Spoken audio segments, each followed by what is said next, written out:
At 9:17 on the morning of January 22nd, 1943, Second Lieutenant John George crouched in the ruins of a Japanese bunker west of Point Cruz, watching a banyan tree 240 yards away through a scope his fellow officers had laughed at for 6 weeks. 27 years old, Illinois, state champion, 0 confirmed kills. The Japanese had 11 snipers operating in the Point Cruz groves, and in the past 72 hours, they had killed 14 men from not the 132nd Infantry Regiment. George's commanding officer had called his rifle a toy. The other platoon leaders called it his mail-order sweetheart. When he had unpacked the Winchester Model 70 with its Lyman Alaskan scope and griffin and how mount at Camp Forest in Tennessee, the armorer wanted to know if this was meant for deer or Germans. George explained it was for the Japanese. They shipped out before the rifle arrived. George spent the voyage to Guadalcanal watching other men clean their guns, while his own weapon sat in a warehouse in Illinois. He requested it be forwarded through military mail. 6 weeks later, in late December of 1942, a supply sergeant handed him a wooden crate marked fragile. Inside was the rifle he had saved 2 years of National Guard pay to buy. The rifle weighed 9 Lee. The scope added another 12. The Grand issued to every other man in his battalion weighed 9.12 lb with no magnification. George's rifle was bolt action, 5 rounds. The Garand was semi-automatic, 8 rounds. Captain Morris ordered him to leave the sporting rifle in his tent and carry a real weapon. George carried it anyway. The 132nd Infantry had relieved the Marines on Guadalcanal in late December of 1942. The Marines had been fighting since August. They had taken Henderson Field. They had held it, but they had not taken Mount Austin, and they had not cleared the Japanese from the coastal groves west of the Matanacao River. Mount Austin stood 1,514 feet tall. The Japanese called it the GEU, 500 men, 47 bunkers. George's battalion attacked on December 17th. They fought for 16 days. They lost 34 men killed and 279 wounded before they finally took the western slope on January 2nd. By then, George had fired his Winchester exactly 0 times in combat. The jungle around Point Cruz was different. No bunkers, no fixed positions, just Japanese soldiers who had retreated west from Henderson Field and dug into the massive trees. Some of those soldiers were snipers. They had scoped Arasaka, type 98 seconds. They knew the jungle. They knew how to wait. On January 19th, a sniper killed Corporal Davis while he was filling cantons at Apasa Creek. On January 20th, another sniper killed 2 men from L Company during a Tetley patrol. On January 21st, 3 more men died. One of them was shot through the neck from a tree the patrol had walked past twice. The battalion commander summoned George that night. The Japanese snipers were killing his men faster than malaria. He needed someone who could shoot. He wanted to know if that mail-order rifle could actually hit anything. George explained his credentials. Illinois State Championship at 100 yards in 1939. 23 years old at the time, youngest winner in the state's history. 6 in groups at 600 yards with iron sights, with the Lyman Alaskan 5 rounds, inside 4 inches at 300 yards. The commander gave him until morning to prove it. If you want to see how George's civilian rifle performed against Japanese snipers trained for jungle warfare, please hit that like button. It helps us share more forgotten stories like this. And please subscribe if you haven't already. Back to George. George spent the night checking his rifle. The Winchester had been packed in Cosmoline for the ocean voyage. He cleaned it again. He checked the scope mounts. He loaded 5 rounds of 306 hunting ammunition he had packed in Tennessee. Military ball ammo. The same cartridge the Garand fired. At dawn on January 22nd, George moved into position in the ruins of a Japanese bunker his battalion had captured 3 days earlier. The bunker overlooked the coconut groves west of Point Cruz. Intelligence said the Japanese snipers operated from the large trees in that area, banyan trees. Some of them reached 90 feet tall, with trunks 8 feet thick. A sniper could climb one of those trees before dawn and sit there all day without being seen. George had brought no spotter, no radioman, just his rifle and a canteen and 60 rounds of ammunition in stripper clips. He settled into the bunker and began to watch the trees through his scope. The Lyman Alaskan had 2.5 power magnification. Not much, but enough to see movement in the branches that the naked eye would miss. The jungle was never silent. Birds, insects, the distant sound of artillery. George had learned to filter out the noise and focus on movement. He glassed the tree, slowly, left to right, top to bottom. At 917, he saw it. A branch moved. No wind, just a small shift. 87 feet up in a banyan tree, 240 yards away. George watched. The branch moved again. Then he saw the shape. A man, dark clothing, positioned in a fork where 3 branches met. The Japanese sniper was facing east, watching the trail where George's battalion had been moving supplies. George adjusted his scope, 2 clicks, right for wind. He controlled his breathing. The Winchester's trigger was glass smooth, 32 pounds. He had spent hours adjusting it at Camp Perry before the war. Now he would find out if a civilian target rifle could kill a man trained to kill him first. George squeezed the trigger. The Winchester kicked into his shoulder. The sound cracked through the walkie. Jungle, 240 yards away. The Japanese sniper jerked and fell. He dropped through the branches. His body tumbled 90 feet and hit the ground near the base of the banyan tree. George worked the bolt. The empty cartridge ejected. He chambered another round. He kept his scope on the tree, waited for movement. Nothing. The sniper's partner would be close. Japanese snipers worked in pairs. 1 shooter, 1 spotter. If George had just killed the shooter, the spotter was somewhere in that tree or in the trees nearby. George scanned the surrounding banyans. The scope's 2.5 power magnification forced him to search slowly. Each tree could hide multiple men. The jungle canopy created shadows that made shapes impossible to distinguish without careful observation. At 9:43, he found the second sniper. Different tree, 60 yards north of the rate. First. This one was lower, maybe 50 feet up. The Japanese soldier was moving down, the trunk, retreating. He had heard the shot and knew his position was compromised. George aimed, led the movement, fired. The second sniper fell backwards off the tree. His rifle clattered through the branches ahead of him. Both hit the jungle floor within seconds of each other. 2 shots, 2 kills. George reloaded his Winchester from a stripper clip. His hands were steady. His breathing was controlled. This was no different than shooting at Camp Perry, except the targets shot back. At 11:21, a Japanese bullet struck the sandbag 6 inches from George's head. The impact sprayed dirt into his face. He rolled left and pressed himself against the bunker wall. The shot had come from the southwest, different direction than the first 2 snipers. George waited 3 minutes before moving. He inched back to his firing position and glassed the trees to the southwest. The shooter would have moved after, taking the shot. That was basic sniper doctrine. Shoot and relocate. But in a jungle this dense, relocation options were limited. George found him at 11:38, third tree from the left in a cluster of 5 bani, 73 feet up. The Japanese sniper had repositioned to a different branch, but remained in the same tree. A mistake. George put the crosshairs on the dark shape and fired. The third sniper fell without making a sound. By noon, George had killed 5 Japanese snipers.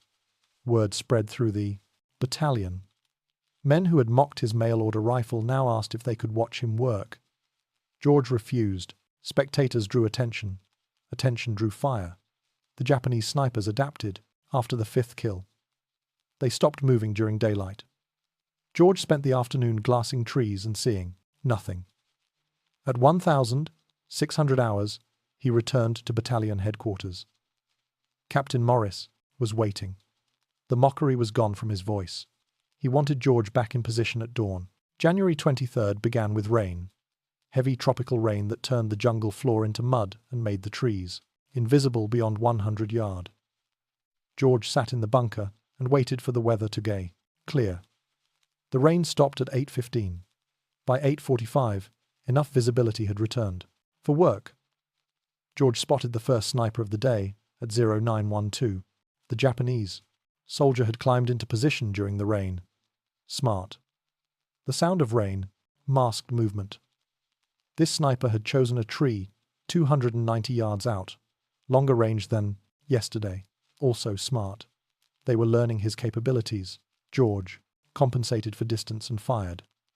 The sniper fell. The sixth kill brought a response George had not anticipated. At 0957, Japanese mortars began hitting the Tukas area around his bunker. They had triangulated his position based on muzzle flash or sound. The first rounds landed 40 yards short. The second salvo landed 20 yards short. The third salvo would hit the bunker. George grabbed his rifle and ran. He sprinted north along the tree line and dove into a shell crater. As the third salvo hit, the bunker he had occupied moments before disappeared in explosions and flying debris. He relocated to a different position. A fallen tree 120 yards north of the destroyed bunker. The tree provided cover and a clear view of the groves. George settled in and resumed his watch. The Japanese sent more snipers that afternoon. They knew George was hunting them. They were now hunting him back. The dynamic had changed. This was no longer target shooting. This was a duel. At 1,423, George killed his seventh sniper. At 1,541, he killed his eighth. This one had climbed high, 94 feet, up a banyan tree. Good concealment, but the height created a silhouette against the sky when the sun angle changed. At 1,700 hours, Captain Morris sent a runner to bring George back. George had been in position for 9 hours. Morris wanted numbers. George reported 8 confirmed kills over 2 days. 12 rounds fired, 8 kills, 4 misses. Morris assigned George to continue sniper operations starting at dawn on January 24th. That night, George cleaned his Winchester and considered the mathematics. 11 Japanese snipers operating in the 40 Point Cruz groves, 8 now dead, 3 remaining. Those 3 would be the best, the ones who had survived the longest. And now they knew exactly what George looked like and exactly what rifle he carried. George loaded his Winchester with 5 fresh rounds and tried to sleep. At 0300, he gave up and sat in his tent with the rifle across his lap.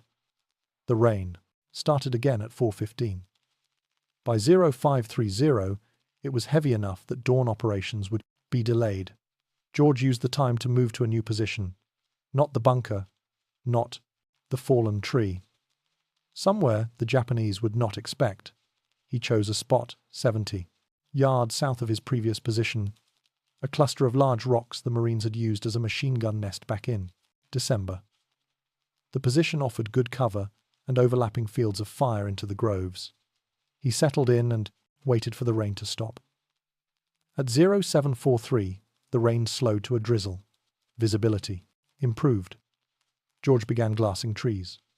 At 0817, on January 24th, he found sniper number 9. The Japanese soldier was positioned in a palm tree 190 yards out. Low, only 40 feet up. Unusual. Most snipers climbed high for better sight lines. This one had chosen concealment over elevation. The palm fronds created a natural hide that would be invisible from ground level.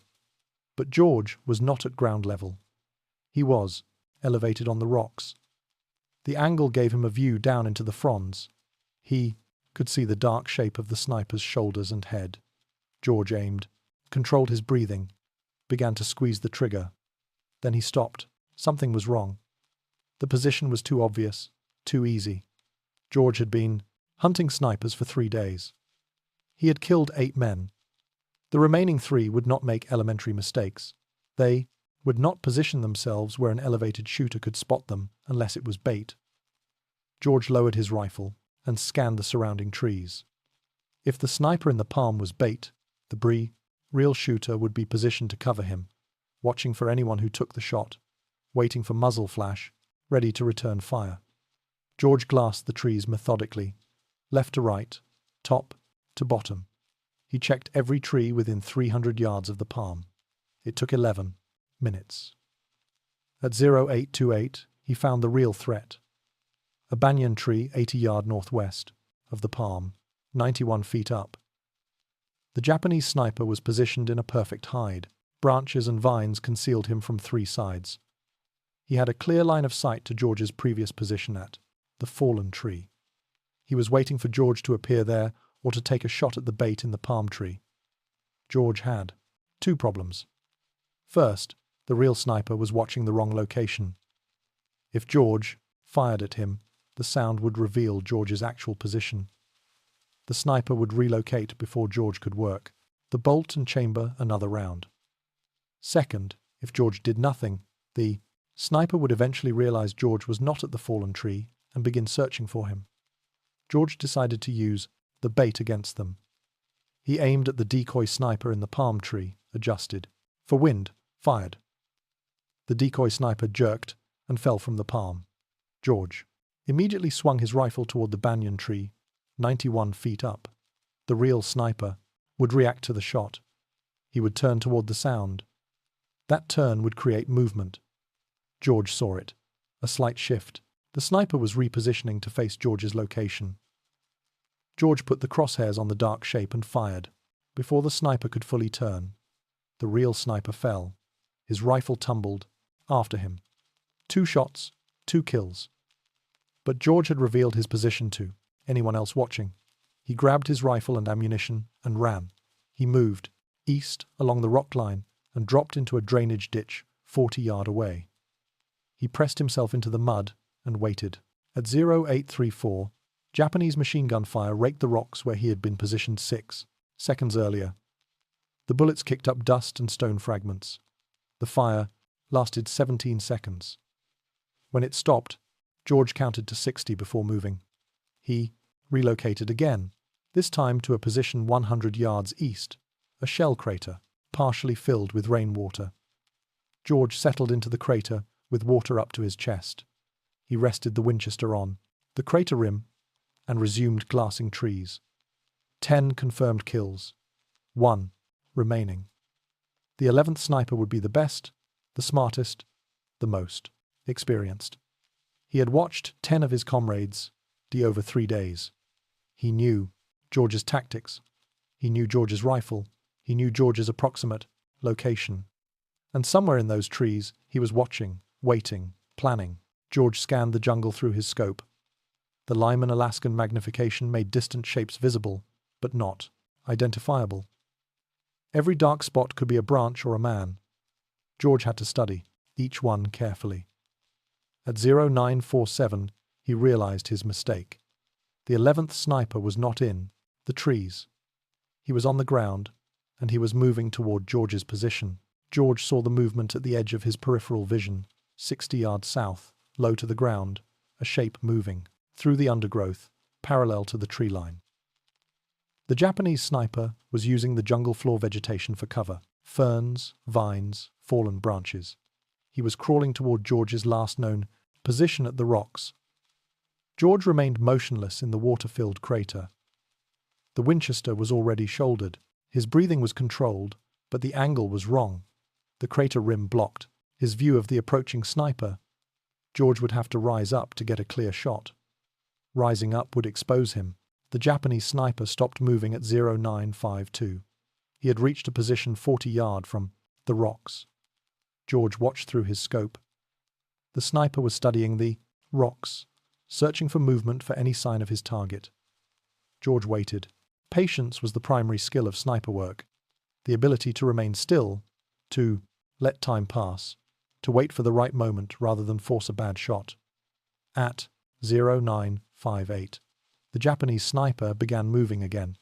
He crawled forward 35 yards from the rocks.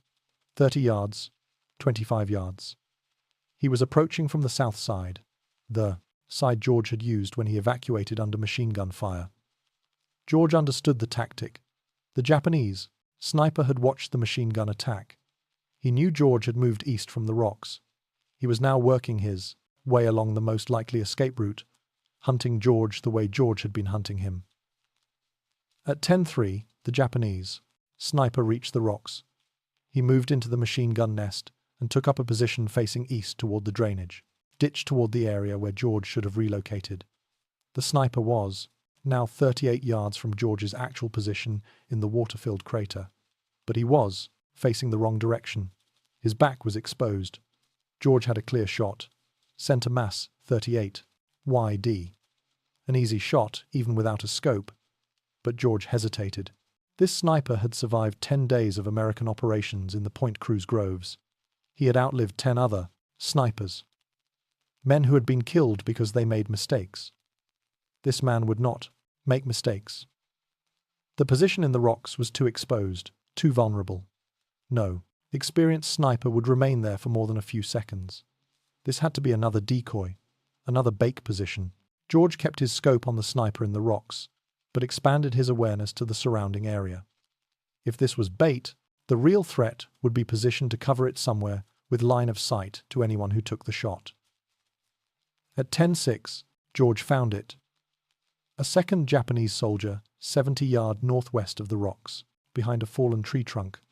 This soldier was not moving, not repositioning, just watching, waiting. His rifle was aimed toward the drainage, ditch where George should have been hiding. 2 men, not one. The 11th sniper had brought support. Or perhaps these were the final 2 snipers, numbers 10 and 11, working together. George made his decision. He could not shoot both men before they reacted. The bolt-action Winchester required him to work the action between shots. That gave them time to locate him and return fire. He needed a different approach. George slowly lowered himself deeper into the water. He submerged until only his eyes and the top of his head remained above the surface. He kept the Winchester pointed skyward to keep water out of the barrel. Then he waited. At 10:13, the Japanese soldier in the rocks stood up. He had spent 10 minutes watching the drainage ditch and seen nothing. He believed George had moved farther east. He turned and signaled to his partner behind the fallen tree. Both men began moving east, parallel to each other, 70 yards apart. They were executing a sweep, planning to flush George out or find his position. George remained in the water, motionless. The 2 Japanese soldiers moved past his crater. They were now between George and the treeing. Their backs were exposed. George rose from the water. Slowly, silently, he brought the Winchester to place his shoulder. Water dripped from the barrel, from his uniform, from his face. He aimed at the closer soldier, the one who had been in the rocks, now 42 yards away. George fired. The soldier dropped. George worked the bolt, chambered another round, swung the rifle toward the second soldier behind the fallen tree. The man was turning, raising his rifle. George fired first. The second soldier fell. 11 shots fired over 3 days. 11 Japanese snipers dead. George had cleared the Point Cruz groves of the FLAS, threat that had killed 14 Americans in 72 hours. But as George climbed out of the crater and retrieved his spent cartridges, he heard a sound that made him freeze. Voices. Japanese voices coming from the treeing. Multiple men moving toward the fallen soldiers. George had killed the snipers, but the snipers had not been working alone. George dropped back into the crater. The water was cold, muddy. He submerged, until only his eyes remained above the surface. The Winchester he held vertically to keep the barrel clear. The Japanese voices grew louder. At least 6 men, maybe more. They were moving toward the 2 dead snipers. George heard branches breaking, equipment rattling. These were not snipers. Infantry. A patrol or recovery team sent to collect the bodies. George counted. Seconds. The voices stopped at the location of the first body 42 yards from his crater, close enough that he could hear them clearly, even without understanding the words. Then the voices moved to the second body. More conversation, urgent tones. At 10:28, the voices began moving again, not back toward the tree, toward George's crater. They had found his tracks, boot prints in the mud leading from the rocks to the crater. George had been careful about noise and movement. He had not been careful about tracks. George had 5 rounds in the Winchester, 6 Japanese soldiers at minimum. Poor odds for a bolt-action rifle. He considered his options: stay hidden and hope they pass by or fight. The voices grew closer. 30 yards, 25 yards, 20 yards. At 10:31, a Japanese soldier appeared at the crater rim. He was looking down directly at George. Their eyes met. George fired from the term water. The soldier fell backward. George worked the bolt while still submerged, chambered another round, rose up. 2 more soldiers were at the crater rim. George fired, worked the bolt, fired. Again. Both soldiers dropped. 3 rounds left. George could hear shouting, more soldiers moving toward him. He climbed out of the crater on the north side, away from the approaching voices. He ran 20 yards and dropped behind a fallen tree. Japanese rifle fire cracked. Through the jungle. Bullets struck the ground around the crater, around the fallen tree. The soldiers were firing at movement, at sound, not at confirmed targets. George stayed low. He glassed the area through a scope. Saw movement. 2 soldiers advancing toward the crater, 50 yards out. George aimed at the lead soldier. Fired. The soldier dropped. The second soldier dove for cover. 2 rounds left. George heard more voices behind him. The Japanese were flanking. One group approaching from the south, another from the east. George was about to be surrounded. He made his decision. He could not win a firefight with a bolt-action rifle against multiple soldiers with semi-automatic weapons. He needed to break contact, move back toward American lines. George grabbed his rifle and ran north. He sprinted through the jungle undergrowth. Vines caught his boots. Branches whipped his face. Japanese rifle fire followed him. Bullets snapped, passed, struck trees, kicked up dirt. George ran for 90 seconds before diving into another shell crater.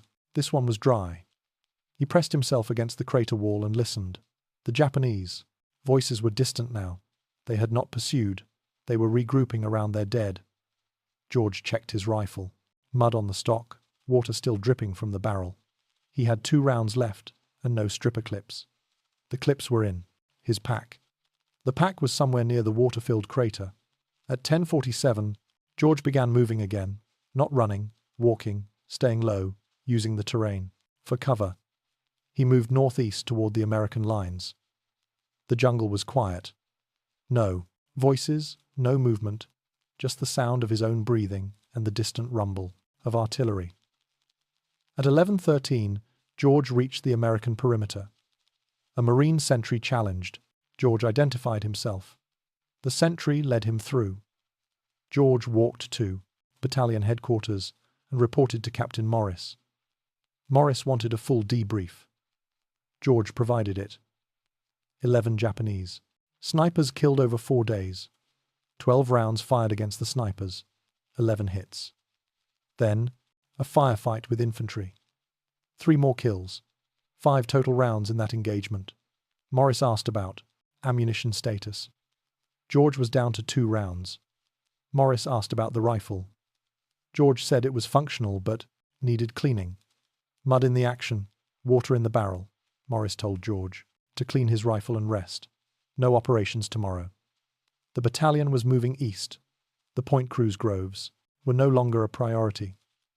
The Japanese were evacuating Guadalcanal.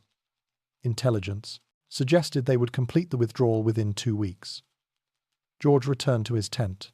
He field-stripped the Winchester and spent 2 hours cleaning every component. Cosmoline and gun oil. Patches run through the barrel until they came out clean. He checked the scope mounts, adjusted the eye relief, loaded 5 fresh rounds at 1,400 hours, word came down from division headquarters. The battalion commander wanted to see George. George walked to headquarters, wondering if Morris had filed a negative report. Unauthorized engagement, excessive, ammunition expenditure, operating alone without support. Instead, he found Morris and 2 other officers waiting. One of them was Colonel Ferry, the regimental commander. Ferry had one question. Could George train other men to do what he had done? George said he could try, but it would require time and rifles with optics and men who could already shoot. Ferry said division had 14 Springfield rifles with unertl scopes, sniper rifles left behind by the Marines, and Ferry had 40 men in the regiment who had qualified as expert marksmen before deployment. Ferry wanted George to create a sniper section, train the men, develop tactics, clear any remaining Japanese snipers from American operational areas. George accepted, but he had one condition. He wanted to keep his Winchester. Ferry approved the request. George kept his Winchester Model 70. The 14 Springfield rifles with unertl scopes went to the men George would train. Training began on January 27th. George had 40 men assembled at a makeshift range 2 miles east of Henderson Field. The men were expert marksmen on paper. They had qualified with iron sights at ranges up to 500 yards, but none of them had combat experience as snipers. None of them had killed a man from concealment. George started with the fundamentals: breathing control, trigger squeeze, reading wind. The Springfield rifles weighed 11 pounds with the unertl scopes, heavier than the Grand, heavier than George's Winchester. The weight made the rifles stable but tiring to hold for extended periods. George taught them to use any available support: rocks, logs, sandbags. The jungle rarely offered perfect shooting positions. Snipers had to adapt to terrain and create stable platforms from whatever materials were available. Range training lasted 3 days.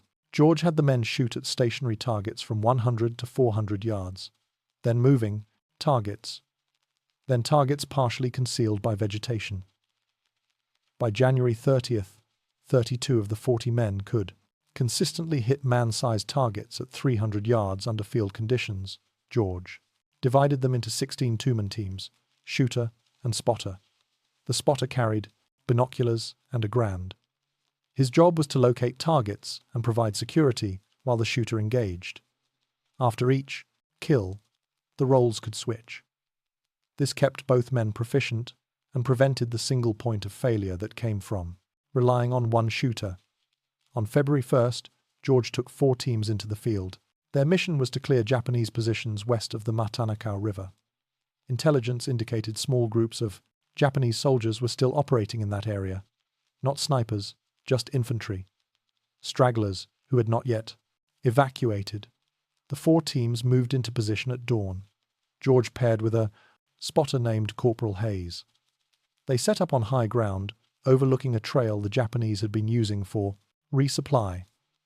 At 0720, a Japanese soldier appeared on the trail. Hayes confirmed. The target threw binoculars. George fired. The soldier dropped. George worked the bolt and scanned for additional targets. None appeared. Over the next 6 hours, George's team engaged 7 more Japanese soldiers on that trail. 7 shots, 6 kills, 1 missed due to wind. The other 3 teams reported similar results. 23 Japanese soldiers killed that day, 0 American casualties. The sniper section continued operations through early February. By February 9th, the section had killed 74 Japanese soldiers. The number was conservative, only counted confirmed kills where the body could be observed. The Japanese evacuation accelerated during this period. Destroyers arrived at night to pick up troops from Cape Esperance on the western tip of Guadalcanal. American forces pushed west to interdict the evacuation, but the Japanese fought effective rearguard actions. George's sniper section was tasked with eliminating Japanese soldiers covering the retreat routes. On February 7th, George was operating near the Tanamboa River when a Japanese rifleman shot him. The bullet struck George in the left shoulder. The impact spun him around and knocked him down. Hayes dragged George to cover and called for a corpsman. The wound was serious, but not fatal. The bullet had passed through muscle without hitting bone or major blood vessels. George was evacuated to a field hospital near Henderson Field. Doctors cleaned the wound and sutured it closed. They told George he would recover, but needed rest. No combat operations for at least 3 weeks. George spent 2 weeks at the field hospital. During that time, the Japanese completed their evacuation of Guadalcanal. On February 9th, American forces reached Cape Esperance and found it empty. The campaign was over. George's sniper section had operated for 12 days. 74 confirmed kills, 0 friendly casualties during sniper operations. The section was officially recognized by division headquarters. Colonel Ferry recommended George for a Bronze Star. But George's war was not finished. While he recovered at the field hospital, orders came down from Pacific Command. The Army needed experienced combat officers for a new mission, something in Burma, something classified. George volunteered. By March, George was on a transport ship heading west across the Pacific. His Winchester Model 70 was packed in a waterproof case in the cargo hold. The Lyman Alaskan scope was wrapped in oilcloth. George did not know the details of the Burma mission. He only knew it involved jungle warfare, long-range patrols, operations behind Japanese lines. The kind of mission where a man with a rifle that could hit targets at 600 yards might prove useful. The transport reached India on April 3rd. George and 200 other officers were briefed on their assignment. They would join a new unit, 3,000 men total. The unit had no official designation yet. The men called themselves something else. They called themselves Merrill's Marauders. The 537 Composite Unit was officially designated on May 28, 1943. But the men had been training since April. Long-range penetration tactics, jungle survival, operations without supply lines. The unit was modelled after British Brigadier Ordnance Chindits, small mobile forces that could operate deep behind enemy lines for extended periods. George was assigned to the 2nd Battalion. His role was not officially listed as sniper. The Army did not have formal sniper positions in its table of organization. George was designated as a rifle platoon leader, but Colonel Ferry's recommendation had followed him from Guadalcanal. Battalion command knew what George could do with a rifle. Training took place in central India. The terrain was different from Guadalcanal, but the principles remained the same. Heat, humidity, dense vegetation, limited visibility. The Burma jungle would be worse. Steeper terrain, heavier, rainfall, and an enemy that knew the ground better than any American force. George modified his equipment for the Burma mission. The Winchester Model 70 had performed well on Guadalcanal, but that had been short-range operations with regular resupply. Burma would involve patrols lasting weeks, hundreds of miles through jungle. Every ounce of weight mattered. George removed the Lyman Alaskan scope and replaced it with a lighter Weaver 330. The Weaver had the same 2.5 power magnification, but weighed 8 less. He also replaced the wooden stock with a lighter synthetic version. The modifications reduced the rifle's weight from 9 pounds 12 ounces to 8 pounds 14 ounces. Not much, but over a 2 patrol carrying 60 pounds of equipment, every ounce mattered. The Marauders entered Burma in February of 1944. Their mission was to advance through northern Burma and capture the Myitkyina airfield. The airfield was critical for Allied supply routes into China. Japanese forces controlled the area with approximately 4,000 troops. The Marauders would approach overland, through terrain the Japanese considered impassable for large forces. Mountains, rivers, dense jungle, no roads, limited trails.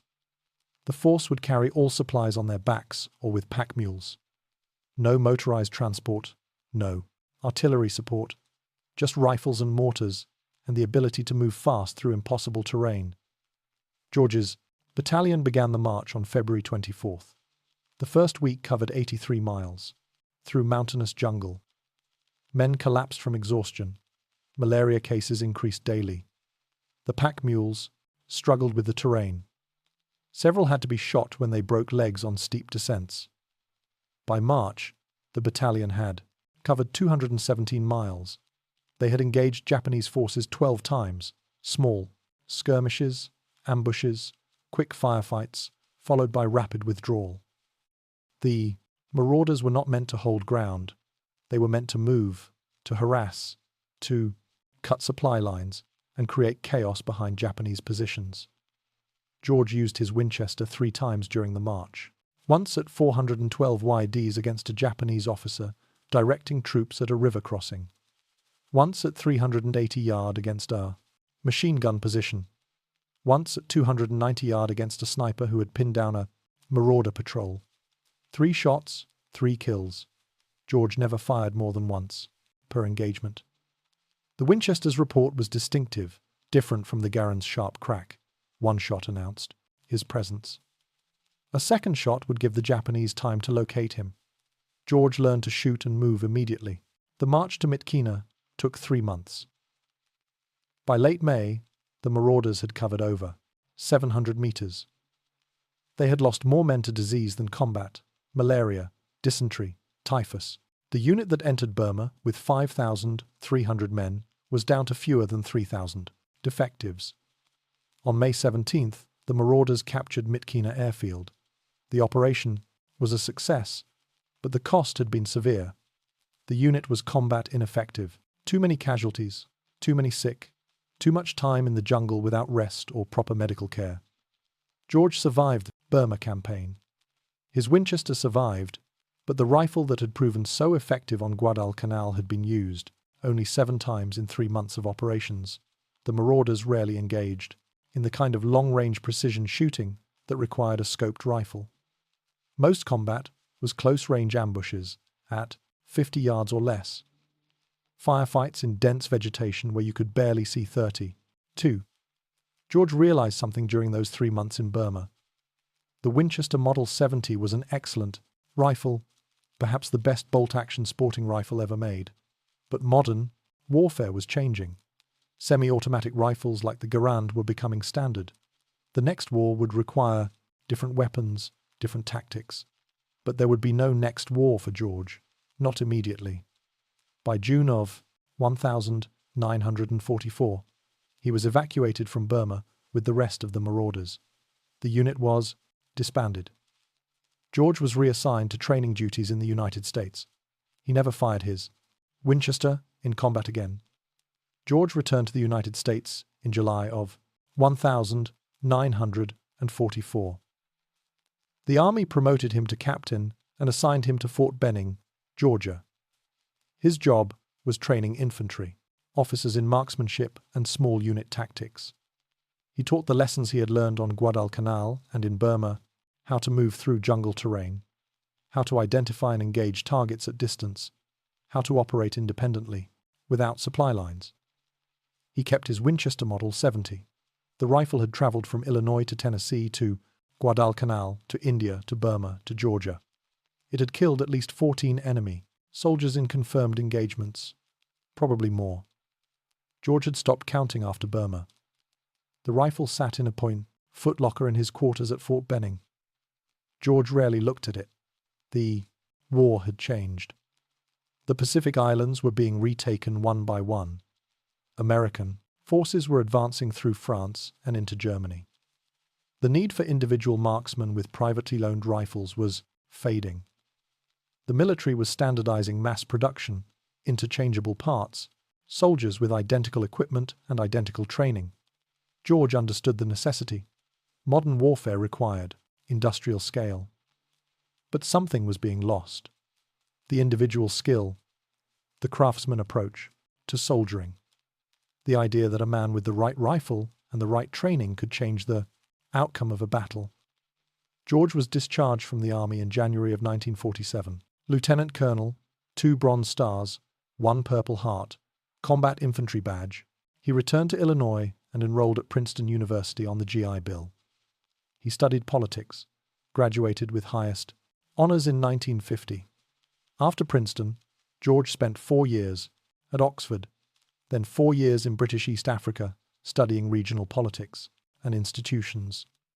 He eventually settled in Washington, D.C. as executive director of the Institute of African American Relations. Later, he joined the State Department's Foreign Affairs Institute as a dialogue consultant and lecturer on African affairs. George never spoke publicly about Guadalcanal or Burma during those years.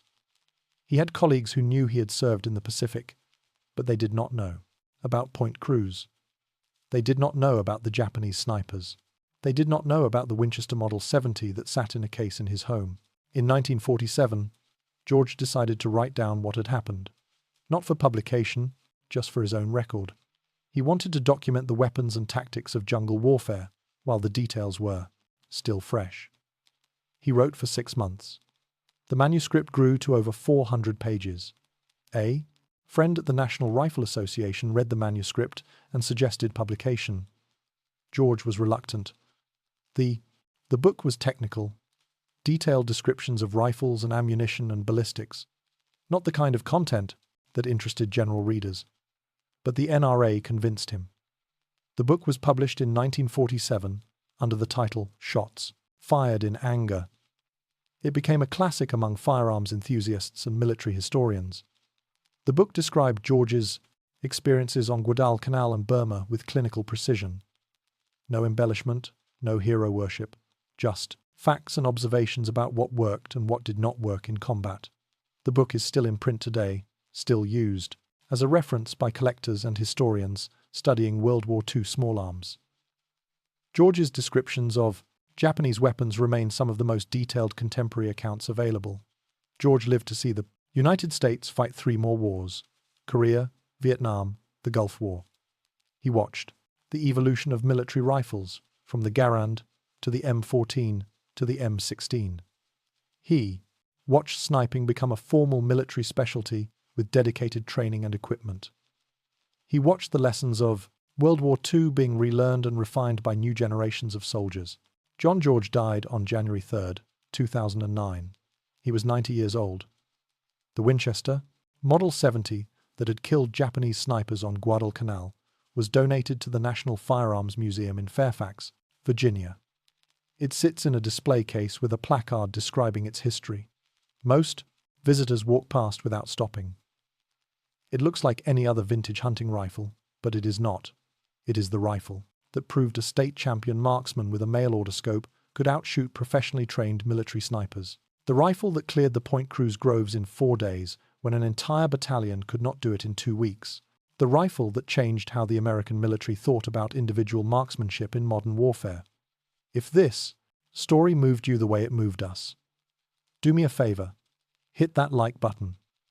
Every single like tells YouTube to show this story to more people. Hit subscribe and turn on notifications. We're rescuing forgotten stories from dusty archives every single day. Stories about riflemen who prove themselves with skill and courage. Real people, real heroism. Drop a comment right now and tell us where you're watching from. Are you watching from the United States, United Kingdom, Canada, Australia? Our community stretches across the entire world. You're not just a viewer, you're part of keeping these memories alive. Tell us your location. Tell us if someone in your family served. Just let us know you're here. Thank you for watching, and thank you for making sure John George doesn't disappear into silence. These men deserve to be remembered, and you're helping make that